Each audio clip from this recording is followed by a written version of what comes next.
Bon, pour la Banque de Tunisie, nous avons adhéré au transfert d'argent via un opérateur bien déterminé pour mieux servir le diaspora tunisienne à l'étranger en 2010. Et depuis cette année, depuis l'année 2010, nous avons mis tous les moyens nécessaires pour assurer un service de qualité à cette clientèle. Et d'ailleurs, d'une année à l'autre, les résultats sont en progression positive et nous sommes en train de gagner des parts de marché très très importantes qui ont même dépassé de loin nos prévisions. Actuellement, après 2 années de travail, on est à 25% de parts de marché. Et pour l'année 2013, nous comptons achever l'année avec une part de marché de 35%.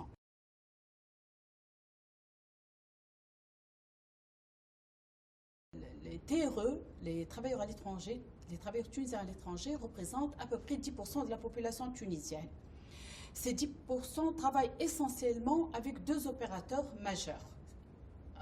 En l'occurrence, on les connaît, les plus grands de la place, MoneyGram et Western Union.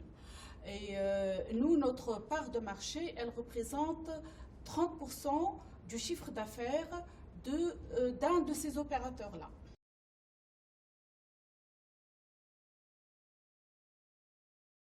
Je considère que c'est une excellente chose. Je considère que c'est une excellente chose parce qu'elle est capable de créer une synergie entre aussi bien les banques locales que les banques à l'étranger. Elle aura un impact très important sur l'allègement des charges, je suis très consciente de ça, parce que le fait d'avoir un compte à l'étranger et un compte en Tunisie, ça va réduire les frais des transferts. Les frais de transfert peuvent varier de 10 à 13% du montant du transfert, ce qui est énorme pour un travailleur à l'étranger. Et donc, le fait d'avoir 2 comptes, les frais bancaires, ils sont presque réglementés. C'est-à-dire, c'est vrai, nous percevons des commissions, mais dans des limites bien déterminées, des marges bien déterminées. Et puis, il y a la concurrence qui est de nature à réduire les marges, c'est-à-dire à freiner les banques par rapport à l'augmentation des marges. Donc, le fait de mettre en place cette bibancarisation, je suis convaincue qu'elle va, d'une part, réduire les charges et d'autre part, inciter aux investissements en Tunisie et au développement de l'épargne. Parce que ces gens-là, c'est-à-dire nos travailleurs à l'étranger, ils sont en train parfois de faire des transferts ponctuels pour subvenir à un besoin urgent de leur famille résidente ici en Tunisie. Mais quand les frais au moment de leur retour, durant les périodes de vacances, à ce moment-là, ils font des versements en devises très importants.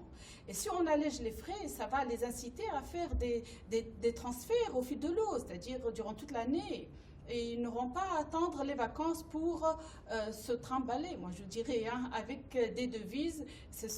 L'opération via des transferts, via des virements bancaires, elle est beaucoup plus sécurisée que d'avoir de l'argent sur soi pour les ramener pendant les vacances en Tunisie. Moi je considère que cette bibancarisation, elle va vraiment bien servir nos travailleurs à l'étranger et servir l'économie tunisienne.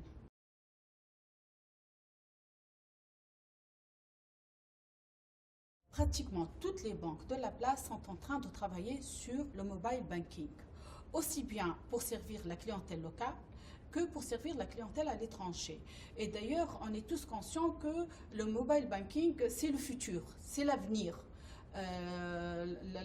Parce qu'il faut développer les produits de banque à distance, parce que les gens, maintenant, ils sont toujours pressés et ça leur fait gagner beaucoup de temps. Quand on a son mobile sur soi et qu'on va effectuer, que ce soit un virement, un transfert, régler une facture, c'est beaucoup plus pratique que de se déplacer dans une agence bancaire ou bien au bureau des opérateurs Stex, Sonnet pour payer ses factures. Donc le mobile banking, moi je considère que c'est l'avenir. Il faut que toutes les banques travaillent là-dessus.